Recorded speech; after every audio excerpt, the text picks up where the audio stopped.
Welcome to Samba Samba. Enjoy the video. An HDRI is a high dynamic range image used for realistic lighting in 3D scenes. It captures luminance beyond standard images for accurate highlights and shadows. Use 32-bit or 16-bit HDR formats to preserve extended brightness values and avoid banding. Higher resolution like 4K or 8K provides finer lighting detail, but requires more memory and disk space. HDRI can also include an alpha channel for compositing and must be mapped correctly to the world. Open the shader editor and change the context to world for environment nodes. Add an environment texture node and click Open to select a XR or HDR file. Prefer a 4K file for detailed lighting or a 2K file for lower memory use. Connect the environment texture to the background shader and then to the world output node.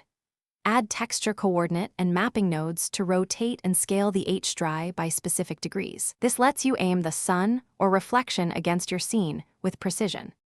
Adjust HDRI brightness using film exposure settings or color management controls by stops. If highlights are too intense, reduce strength or add a multiply node to control luminance.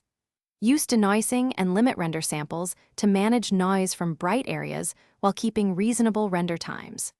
For reflections only, mix the HDRI with a black background using light path is reflection ray in a mix shader. Consider using a blurred low-resolution copy for diffuse lighting and a high-resolution version for reflections. Export your final HDRI setup as a blend to reuse across projects.